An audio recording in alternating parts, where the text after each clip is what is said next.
ठीक आहे. तर बायबॅकसाठी जे जर्नल एंट्रीज आहेत ते आपण एकदा बघून घेऊ. एकदा जर्नल एंट्री झालं की प्रॅक्टिकल स्टार्ट करायला मोकळं मग. So journal entries, journal entries और त्याला आपण अकाउंटिंग ट्रीटमेंट पण बोलतो ना. और जर्नल एंट्रीज और अकाउंटिंग ट्रीटमेंट. सो फर्स्ट काय, बायबॅकचा एक रूल आहे की जर शेअर फुल्ली पेडअप असेल तरच शेअर बायबॅक करता येईल. जर शेअर फुल्ली पेडअप नसेल तर बायबॅक नाही होत. जर क्वेश्चन मध्ये दिलं असेल की शेअर जर पार्टली पेडअप आहे तर त्याला आधी फुल्ली पेडअप करावं लागेल, त्याशिवाय बायबॅक नाही होणार. सो ह्याच्यासाठी एंट्री काय होईल, मेकिंग, सॉरी पहिले हेडिंग देतो, मेकिंग पार्टली पेडअप शेअर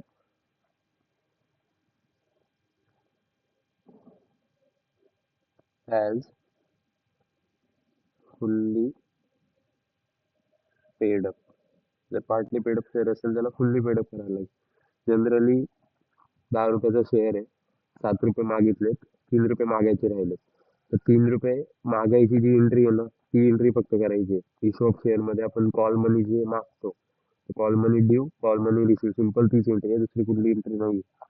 त्याच्यामध्ये फर्स्ट मध्ये 2 एंट्री येतील, call money due, call money due. Call money due ची एंट्री काय होते, इक्विटी शेअर शॉर्ट फॉर्म मध्ये लिहिते, call account debited to equity share capital account. ही झाली पहिली ड्यूची एंट्री. त्यानंतर पैसे येतील, पैसे आल्याची एंट्री पण दाखवायला लागेल, कॉल मनी रिसीव्ड. कॉल मनी रिसीव्डची एंट्री काय होते, पैसे आले त्यामुळे बँक अकाउंट झालं डेबिट, राईट. आणि वरती आपण जे इक्विटी शेअर कॉल अकाउंटला डेबिट केलं होतं, एक टेम्पररी अकाउंट दाखवला होता आपण, त्या टेम्पररी अकाउंटला आपण आता क्लोज करून टाकू बिकॉज त्याचे काम संपलंय, पैसे तर आले. So equity share call account, sorry ते 2 येईल, bank account debit to equity share call account. ही झाली पहिली एंट्री. पहिली एंट्री काय, making partly paid up share as a fully paid up. Partly paid up share असेल त्याला फुल्ली पेड करायचं. कसं फुल्ली पेड करतात, सिम्पली राहिलेले जे पैसे आहेत, राहिलेले जे पैसे ते पब्लिककडून मागायचे, म्हणजे सिम्पली कॉल मनी ड्यू आणि कॉल मनी रिसीव. सेकंड जी एंट्री आहे ती फ्रेश इश्यू ऑफ शेअरची एंट्री. म्हणजे फ्रेश इश्यू ऑफ शेअर म्हणजे काय असतं, कंपनीला बायबॅक करायचं आहे बट कंपनीकडे समजा फंडच नाहीये, तर ते फंड कुठून आणेल कंपनी, तर कंपनी काय करते, दुसरे शेअर इश्यू करते. म्हणजे समजा कंपनीला बायबॅक करायचे इक्विटी शेअर, तर कंपनीने प्रेफरन्स शेअर इश्यू केले, तिथून कंपनीला काय होणार, पैसे येणार. तर ते जे पैसे आहेत ती येण्याची एंट्री, म्हणजे कुठला फ्रेश इश्यू केला असेल, कुठले नवीन शेअर वगैरे इश्यू केले, अशी कुठली एंट्री असेल तर ती सेकंड नंबरला करायची. फ्रेश इश्यू एंट्री काय होईल, first of all bank account debited to, sorry heading नाही दिली मी याच्यासाठी, एक मिनिट फक्त, त्याला मी हेडिंग द्यायला विसरलो. Fresh issue of share, second heading fresh issue of share. Fresh issue of shares मध्ये 2 एंट्री येतील परत. 2 एंट्री का, कंबाईन एंट्री केली तरी चालेल, 2 एंट्री केली तरी चालेल. पहिले मी 2 वाली मारतो, नंतर मग कंबाईन करून पण दाखवतो. First of all simply bank account debit. Bank account debit का, जेव्हा आपण नवीन शेअर इश्यू करतो आपण एंट्री काय करतो, bank account debit to equity share application account, तीच एंट्री. नवीन शेअर इश्यू केलेत ना, नवीन शेअर इश्यू जर कंपनी करणार आहे तर पब्लिक काय करणार, ऍप्लिकेशन करणार. म्हणजे कंपनी काय करणार, ते ऍप्लिकेशनचे पैसे घेणार आणि ज्यांनी ज्यांनी ऍप्लिकेशन मला पैसे दिला, सॉरी ज्यांनी ज्यांनी ऍप्लिकेशन दिलंय त्यांना शेअर्स देणं. सिम्पली तीच एंट्री करायची आहे. Bank account debit to equity share, जर इश्यू केले असतील तर इक्विटी शेअर येईल, तर प्रेफरन्स शेअर इश्यू केले असतील तर प्रेफरन्स शेअर येईल. कधी कधी इथं डिबेंचर पण इश्यू करत असतील तर डिबेंचर येईल. Debenture application and allotment. आता मी इथे अँड अलॉटमेंट का टाकतोय, बिकॉज मोस्टली आपल्या सम्स मध्ये ना असं सांगितलं जातं की लमसम बेसिसला जे काही आहे, म्हणजे जे काही शेअर्स वगैरे इश्यू केले ते लमसम बेसिसवर इश्यू केले. मीन्स जर 10 रुपीजचा शेअर आहे, तो 10 रुपीजचा share 10 rupees at a time मागितले जातात. म्हणजे 2 रुपये ऍप्लिकेशनला, 3 रुपये अलॉटमेंटला, 5 रुपये कॉलला. नॉर्मली आपण असं मागतो ना, इन्स्टॉलमेंट बोलतो. बट ह्या केसेसमध्ये काय होतं, कंपनी 10च्या 10 रुपये ऍप्लिकेशनच्या टाइमला मागून घे. सो आपण प्रत्येक एंट्री दाखवण्यापेक्षा अशी 2 रुपये, 3 रुपये, 5 रुपये असं एंट्री न करता डायरेक्ट ऍप्लिकेशन आणि अलॉटमेंट लिहितो. त्याच्यामुळे असं शो होतं की कंपनी 10 रुपये जे आहेत ते 10 रुपये ऍप्लिकेशनच्या टाइमलाच मागितले.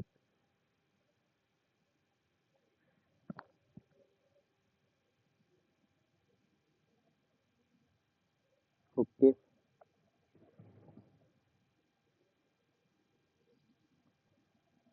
त्याच्यामध्ये सेकंड एंट्री, आता इक्विटी शेअर ऍप्लिकेशन आणि अलॉटमेंट डेबिट तर केलं, बट इक्विटी शेअर कॅपिटलमध्ये पैसे टाकायला लागतील. तर सेकंड एंट्री काय होईल, वरती जे डेबिट क्रेडिट केलं होतं ते इथं कॅन्सल होईल ना.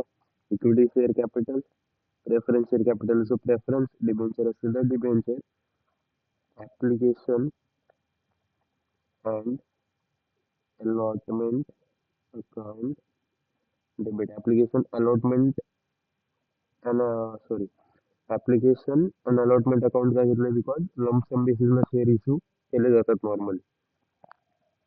टू इक्विटी शेअर कॅपिटल और प्रेफरन्स शेअर कॅपिटल और डिबेंचर कॅपिटल, जे क्वेश्चन मध्ये असेल, जे इश्यू केलेलं असेल ते. आता याची कंबाईन एंट्री काय मारता येईल, और simple bank account debit, because share issue करणार तर पैसे येणार. To equity share capital account, preference share capital account और डिबेंचर कॅपिटल अकाउंट. इथं मी काय केलं की ही जी एंट्री होती ना, इथं आपण याला क्रेडिट केलेलं, इथं आपण याला डेबिट केलेलं. सिम्पली या दोघांना काढून टाकलं, बिकॉज वरती आपण त्याला क्रेडिट करतोय, खाली डेबिट करतोय. सो मी सिम्पली काय केलं, याला डेबिटचं डेबिटला ठेवलं, याला क्रेडिटचं क्रेडिटला ठेवलं. इन सिम्पल आपण तेच करतोय, या दोन एंट्री मधून पण तेच करतोय ना. याला डेबिट करतोय, याला क्रेडिट करतोय, फक्त मध्ये एक तिसरा अकाउंट यूज करतोय. सो मी तर ते तिसरं अकाउंट जे होतं ते काढून टाकलं. याला डेबिट करायचं होतं केलं, याला क्रेडिट करायचं होतं याला क्रेडिट केलं. सो दोन एंट्री यूज करायचे तर दोन एंट्री पण यूज करू शकतो, आणि एक एंट्री जर कंबाईन मारायची तर कंबाईन एंट्री बेस्ट आहे. कॉलच्या केसेसमध्ये कंबाईन एंट्री मारून नाही चालत. ही जी केस आहे तिथं दोन सेपरेट एंट्री शो करणं प्रेफरेबल आहे. बट फ्रेशिसच्या केसमध्ये अशी कंबाईन एंट्री आपण यूज करू शकतो, आपल्या बुक्समध्ये पण यूज केलेलं आहे. सो ते खूप जास्त सेफ आहे असं मला वाटतं. थर्ड एंट्री येईल sale of asset. Sale of asset means जर कंपनीकडे बायबॅकसाठी पैसे कमी पडत आहेत तर कंपनी आपले ॲसेट वगैरे पण कधी कधी सेल करू शकते. त्याची एंट्री मारायची थर्ड नंबरला. असं काही नाही की एकदम सिक्वेन्समध्येच हवं आहे, बट ट्राय करायचं की एकच सिक्वेन्स फॉलो करायचा प्रत्येक क्वेश्चनमध्ये, त्यामुळं कन्फ्युजन नाही होत कुठल्या प्रकारचं. So first sale of asset. आता सेल ऑफ ॲसेटमध्ये तीन केसेस येऊ शकतात. तीन केसेस येऊ शकतात. ॲसेट जी सेल केली ती ॲसेट नो प्रॉफिट नो लॉसला सेल केली, नो प्रॉफिट नो लॉस. तिन्ही केसेसमध्ये एंट्री थोडी बदलते, थोडी, नॉर्मल, जास्त नाही, थोडी बदलते. एक येते प्रॉफिट वाली केस, म्हणजे sale on profit, sale on loss. आता याचं मिनिंग काय होतं, फॉर एक्झाम्पल एक एक्झाम्पल घेऊन सांगतो. फॉर एक्झाम्पल 1 लाख रुपयाची ॲसेट आहे, कंपनीने 1 लाख रुपयाला विकली. तिथे प्रॉफिट पण नाही झाला, लॉस पण नाही झाला, बिकॉज 1 लाखची ॲसेट 1 लाखला गेली. त्याला म्हणतात नो प्रॉफिट नो लॉस. 1 लाखची ॲसेट होती, म्हणजे ती मार्केटमध्ये 1 लाख रुपये प्राइस आहे, बट कंपनीने तिला 1,10,000 रुपयाला विकली.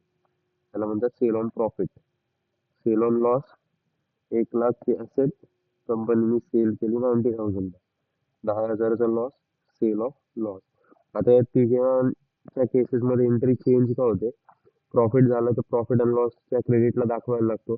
प्रॉफिट अँड लॉस अकाउंट 11वी 12वी बारीकपणे शिकला असेल कधीतरी, की जर कुठल्या कंपनीला इन्कम झालं, प्रॉफिट झालं, त्याला प्रॉफिट अँड लॉसच्या क्रेडिटला दाखवतात.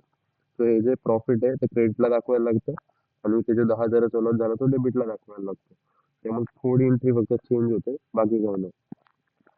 सेल ऑफ ॲसेट मध्ये जी पहिली एंट्री येते, no profit no loss, no profit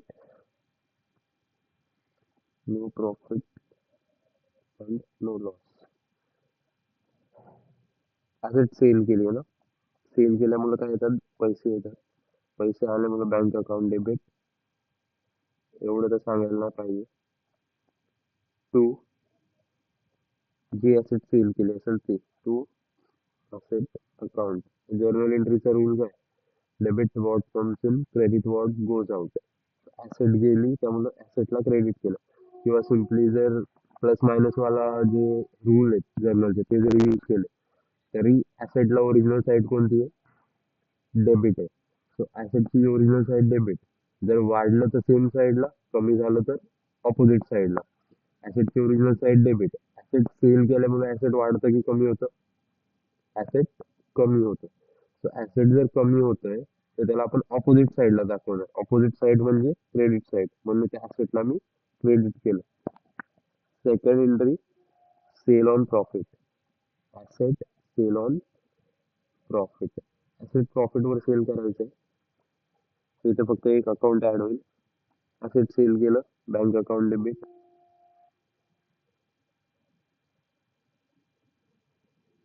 त्यानंतर ॲसेट सेल केलं त्यामुळे ॲसेट गेलं, ॲसेट गेलेलं दाखवायला लागेल ना की आपल्याकडे ॲसेट कमी झालं. Asset account to profit and loss account, to profit and loss account. Profit and लॉसला क्रेडिट का गेलं? जे काही प्रॉफिट अँड लॉस होतात, आपल्याला जे काही प्रॉफिट होतं ते प्रॉफिट आपण प्रॉफिट अँड लॉसच्या कुठं दाखवतो?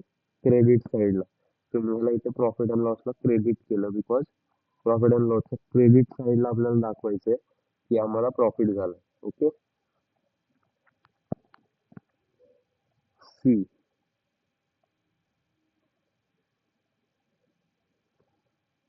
थर्ड नंबरला काय?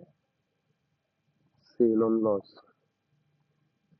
Asset sale on loss, bank account debit, पैसे आले सेल केल्यामुळे. Profit and loss account debit. का केलं profit and loss account debit? हा जो लॉस झाला मला, लॉसला ओरिजिनल साईड कोणती असेल? Loss is just like a expense. एक्सपेन्सची ओरिजिनल साईड डेबिट, त्यामुळे त्याला डेबिट केलं. किंवा debit all expenses and losses, जर्नलचा थर्ड रूल जो आहे गोल्डन रूल मधला, तो थर्ड रूल पण हेच सांगतो ना, debit all expenses and losses, credit all incomes and gains. तो त्यामुळे इथं लॉस होतं त्यामुळे मी त्याला डेबिट केलं. To asset account, to asset account. ठीक आहे, थर्ड वाली एंट्री झाली, सेल ऑन ॲसेट. आता सगळ्यात इम्पॉर्टंट वाली एंट्री येते, तिच्यासाठी थोडं कॅल्क्युलेशन करावं लागतं आणि इथून क्वेश्चनचा सिक्वेन्स चेंज नाही व्हायला पाहिजे. आन्सर मध्ये ह्या ज्या एंट्री आहेत ना, creation of CRR, arrangement of premium, या सगळ्या एंट्री एका फ्लो मध्ये राहायला पाहिजे. Creation of CRR. So CRR चं क्रिएशन, CRR साठी 2-3 रूल आहेत. एक जो सिंपल फॉर्म्युला आधी तो लिहून देतो. CRR कसा बनतो? CRR is equal to face value of buyback minus face value of fresh issue of share. Fresh issue of share. मी तर क्लिअर कट वर्ड लिहिलाय, शेअर. जर डिबेंचर इश्यू केले तर face value of fresh issue of share 0 होऊन जाईल automatically. जर शेअर्सचा फ्रेश इश्यू केलाय तरच इथून मायनस ती अमाऊंट होते. फ्रेश इश्यू ऑफ डिबेंचर असेल तर फेस व्हॅल्यू ऑफ बायबॅक जी आहे ना ती CRR बनते. मीन्स फॉर एक्झाम्पल की समजा face value of buyback 1 lakh आहे आणि मी डिबेंचर इश्यू केले 1 लाख रुपयाचे, तिथून 1 लाख रुपये मायनस नाही होणार, बिकॉज रूल काय बोलतोय, face value of fresh issue of share. जर शेअर्सचा फ्रेश इश्यू झाला असेल ना, तर फक्त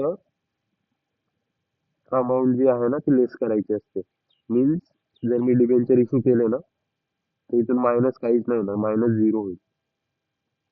म्हणजे माझा CRR काय होईल, 1 लाख होईल. का 1 लाख झाला, face value of buyback minus face value of fresh issue. जर मी ते इक्विटी शेअर इश्यू केले असते समजा 1 लाखाचे, तर CRR ऑटोमॅटिकली 0 झाला असतं, because 1 lakh minus 1 lakh. CRR चा हा एक छोटासा फॉर्म्युला आहे. CRR is equal to face value of buyback minus face value of fresh issue of share. Okay. Second जो रूल येतो CRR साठी तो असा आहे की जेव्हा पण CRR बनवायचा असेल, फर्स्ट युटिलाइज करायचं वेन CRR इज क्रिएटेड, लिहूनच देतो बोलण्यापेक्षा, always first use free reserves, free reserves and then security premium account. म्हणजे सिक्युरिटी प्रीमियम सोडून जेवढे पण फ्री रिझर्व्ह आहेत त्या सगळ्या फ्री रिझर्व्हला आधी यूज करायचं आणि त्यानंतर सिक्युरिटी प्रीमियमला यूज करायचं. जर कमी पडत असेल फ्री रिझर्व्ह तर नंतर CRR बनवायचा. CRR ची जर्नल एंट्री काय होते, फ्री रिझर्व्ह. फ्री रिझर्व्ह मध्ये कुठले पण रिझर्व्ह येऊ शकतात. मी होमवर्क मध्ये दिलं होतं, याच्या आधीच्या लेक्चर मध्ये सांगितलं होतं फ्री रिझर्व्ह मध्ये काय काय येतं बघून ठेवायचं. काम तुमचं होतं, सांगितलेलं काम टाइमवर नाही केलं त्यात माझी चुकी नाहीये. सांगितलं होतं फ्री रिझर्व्हची लिस्ट बनवायची, समजून घ्यायचं फ्री रिझर्व्ह काय असतं, अदर रिझर्व्ह काय असतं. Okay. Free reserve account debit, security premium account debit to CRR account. एंट्रीचं मिनिंग काय होतं, CRR आपण क्रिएट केलं, CRR एक टाईपचं रिझर्व्ह आहे. रिझर्व्हला जी साईड आहे ती साईड असते क्रेडिट, लायबिलिटी साईड असते ना. रिझर्व्ह कुठं लिहितो आपण, लायबिलिटीज मध्ये. लायबिलिटीची साईड असते क्रेडिट, त्यामुळं इन्क्रीज झालं त्यामुळे याला केलं क्रेडिट. लायबिलिटीची ओरिजिनल साईड क्रेडिट, इन्क्रीज झाल्यावर सेम साईडला म्हणजे क्रेडिटला, त्यामुळे CRR ला दाखवलं क्रेडिटला. आता हे दोघं पण लायबिलिटी मध्ये असतात, बट ह्या दोघांना आपण कमी केलंय, यातनं आपण ट्रान्सफर करतो CRR मध्ये. म्हणजे ह्या दोघांची व्हॅल्यू जी आहे ती व्हॅल्यू कमी होणार. त्यांची साईड आहे क्रेडिट, ओरिजिनल साईड. जर कमी होत असेल तर डेबिट करणार. या दोघांना आपण कमी केलं आणि याला इन्क्रीज केलं, त्यामुळे ह्या दोघांना डेबिटला दाखवलं, याला क्रेडिटला दाखवलं. हा एंट्रीचा लॉजिक आहे. सेकंड सेकंड नाही, फिफ्थ नंबर एंट्री जी आहे, arrangement of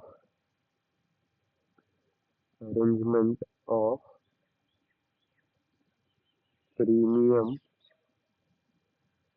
on buyback. Arrangement of premium on buyback. आता बायबॅकचं जे प्रीमियम आहे ह्याच्यासाठी एक रूल आहे, Wien premium on buyback is created, always first utilize security premium account and then free reserve account. जर हे समजलं नसेल ना की काय बोलतोय, की पहिले फ्री रिझर्व्हला घ्यायचं मग SP ला घ्यायचं, सगळं क्वेश्चन जेव्हा सॉल्व्ह करू तेव्हा क्लिअर होईल. तेव्हा मी थोडासा रेफरन्स पण देईल की मी असं असं बोललो होतो, त्याचं मिनिंग आहे ना क्वेश्चन सॉल्व्ह करताना एकदम क्लिअर होऊन जाईल. सो जेव्हा कधी प्रीमियम ऑन बायबॅक येईल, सगळ्यात आधी SP अकाउंट लिहायचं. म्हणजे SP मध्ये जो बॅलन्स असेल ना तो सगळ्यात आधी यूज होतो प्रीमियम बनवताना, प्रीमियम साठी साईडला करून ठेवताना. त्याची जर्नल एंट्री काय होते, SP account debit. Free reserve account debit to काय बनवतोय आपण premium on buyback to premium on buyback. जर या दोन एंट्री मधला डिफरन्स बघितला ना, ही वाली एंट्री जी आहे ना ह्याच्यातला एक डिफरन्स, इथे मी पहिले एफ आर घेतलं होतं आणि इथे पहिलं एस पी घेतलं. नीट बघितलं ना तिथे एफ आर घेतलं नंतर एस पी घेतलं आणि इथे उलट केलं. बिकॉज ही जी लाईन लिहून दिली ना तिचं मिनिंग समजतं यार. इथे पहिलं यूज करायचं एफ आर ला आणि देन जर एफ आर कमी पडत असेल तर एस पी ला. जर एफ आर कमी नसेल पडत सीआरआर बनवायला, म्हणजे समजा टोटल एफ आर आहे 10 लाख रुपीजचा, टोटल फ्री रिझर्व आहे 10 लाख आणि मला सीआरआर बनवायचे फॉर एक्झाम्पल फक्त 8 लाख रुपीज, तर मी माझा पूर्णचा पूर्ण सीआरआर जो आहे ना तो एफ आर मधून बनवू शकतो. बिकॉज एफ आर मध्ये तर 10 लाख पडले, म्हणजे इथं मला एसपी ची गरजच नाही पडणार. म्हणजे एंट्री काय होईल फक्त इथं F R debit to CRR, मला इथं एसपी ची गरजच नाही पडली. बट जर एसपी ची गरज पडणार असेल, समजा हे 8 लाख ना 18 लाख आहे आणि माझ्या एसपी मध्ये पण 10 लाख बॅलन्स आहे. आता आता आता 10 लाख आहे, 10 लाखामधून 18 लाखाचं रिझर्व कसं बनवणार. So अशा केसेस मध्ये एफ आर अकाउंट डेबिट किती, एफ आर अकाउंट येईल 10 lakh, S P account debit पण होईल बिकॉज मला अजून 8 लाखाची गरज आहे जी मी एस पी मधनं घेतली. आणि to C R R 18 lakh, C R R 18 lakh, असं त्याचं लॉजिक होतं. सेम लॉजिक इथं अप्लाय होतं. जेव्हा मला प्रीमियम ऑन बायबॅक करायचं असतं मी फर्स्ट एस पीचं यूज करतो. एस पी मध्ये जेवढा बॅलन्स असेल तेवढा यूज केला, कमी पडत असेल तर एफ आर मधून घेतो. तरी नसेल समजलं क्वेश्चन मध्ये क्लिअर होईल. बायबॅक ड्यूची एंट्री काय होते आता, 6 नंबरची एंट्री आपली बायबॅक होतं ड्यू. बायबॅक ड्यू, बायबॅक आपण कुणाकडून करतो, शेअर पब्लिक कडून, शेअर होल्डर कडून. म्हणजे शेअर होल्डरला आपल्याला पैसे द्यावे लागणार आणि आपल्याला शेअर काय करायचे परत घ्यायचे. शेअर परत घ्यायचं म्हणजे आपण आपलं जे शेअर कॅपिटल आहे ते काय करतोय, कमी करतोय. शेअर कॅपिटल कमी करतोय म्हणजे काय, समजा माझ्याकडे 10 लाखाचं शेअर कॅपिटल आहे आणि मी 5 लाखाचं बायबॅक करतोय. एवढं तर नाही होत कधी, पण ठीक आहे एक्झाम्पल की 10 लाखाचं शेअर कॅपिटल आहे, मी 5 लाख बायबॅक करतोय. म्हणजे मी आता बॅलन्स शीट मध्ये फक्त 5 लाख दाखवणार ना शेअर कॅपिटल. जर मी 10 लाखाचे शेअर होते त्यातलं 5 लाख बायबॅक करतोय, म्हणजे माझ्याकडे आता राहणार किती, फक्त 5 लाखाचं शेअर कॅपिटल. म्हणजे माझं शेअर कॅपिटल काय होतंय 10 चं 5 कमी होतंय. शेअर कॅपिटल दिसते लायबिलिटी साईडला म्हणजे क्रेडिट साईडला. जर कमी होतंय तर मी त्याला डेबिट करणार.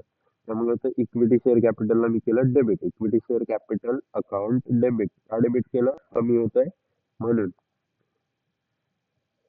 Premium on buyback account debit debit to equity share holder account. आपण बायबॅक ड्यू करतोय ना, बायबॅक ड्यू करतोय म्हणजे शेअर रिटर्न घेतोय आणि ज्याच्याकडनं शेअर घेतोय त्याला पैसे देतोय. आपण अजून पैसे नाही दिले, ह्याला पैसे द्यायचे आहेत. ज्याला आपल्याला पैसे द्यायचे असतात तो आपला क्रेडिटर असतो, ज्याच्याकडनं घ्यायचे असतात तो डेटर असतो.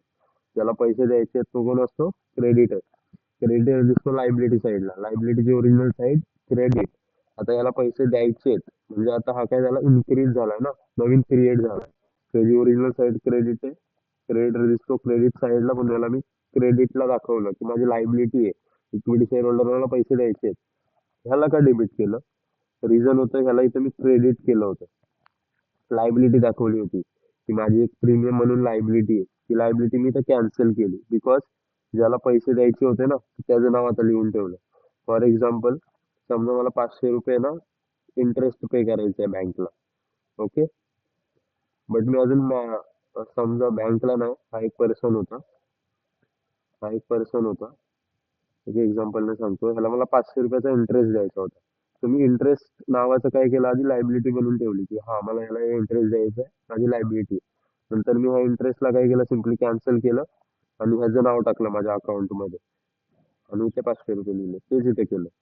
म्हणजे हे 500 रुपये जे मी आधी इंटरेस्ट म्हणून शो केलेले ना, ते नंतर फक्त एबीसी नावाने सेव्ह केले, एवढंच फरक झाला. इथे दोन अमाऊंट ऍड होऊन येतात, इक्विटी शेअर कॅपिटल प्लस जी काही माझी हे जी प्रीमियमचं असेल बायबॅकचं ते is equal to equity share holder account. त्यानंतर आपली लास्टची एंट्री जी आहे ती लास्ट वाली एंट्री येते अमाउंट ऑफ बायबॅक पेड. बायबॅकची जी अमाऊंट आहे ती सिम्पली पेड करायची एंट्री आहे. पेड करताना आपल्याकडनं पैसे जातात, पैसे आल्यावर बँक अकाउंट डेबिट, पैसे गेल्यावर bank account credit. Bank account आपला ऍसेट आहे, ऍसेट कमी झाल्यावर आपण ऑपोजिट साईडला दाखवतो म्हणजे क्रेडिट साईडला. त्यामुळे मला समजलं टू बँक अकाउंट म्हणजे बँकला मी काय केलं, क्रेडिट केलं. जर एखादी गोष्ट क्रेडिट होत असेल तर त्याच्यासमोर एखादी गोष्ट डेबिट पण होते. जर्नल एंट्रीचा रूल येतो, डेबिट जर असेल तर त्याला क्रेडिट साईड पण असते.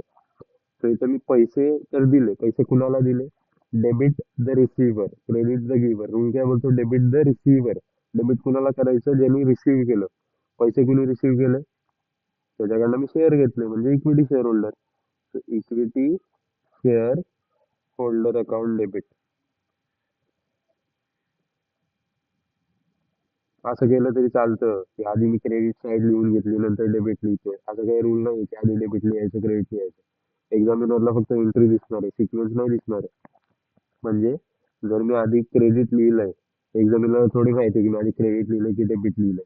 तर मला माहिती आहे ना की आधी मला क्रेडिट माहिती आहे की हा क्रेडिटला हेच येणार, टाकून घ्यायचं तुमचं, नंतर डेबिट साईड लिहायचं. काही टेन्शन नाहीये, बिकॉज एक्झामिनरला समजणार नाही आधी डेबिट लिहिलंय क्रेडिट. एक्झामिनर फक्त काय चेक करणार, नंतर बरोबर आहे, अमाऊंट बरोबर आहे, ठीक आहे, 7 पैकी 5 मार्क, विषय खाल्ला. ठीक आहे. नेक्स्ट लेक्चर मध्ये मी जर्नल ऍक्च्युअल मध्ये स्टार्ट करेल, म्हणजे सम स्टार्ट करेल. ऍक्च्युअल मध्ये मला आज सम तर स्टार्ट करायचे होते पण आता टाइम नाहीये, ऑफिसला जायचंय. ठीक आहे. गुड मॉर्निंग, गुड लक, प्रॅक्टिस करत राहा फक्त बस.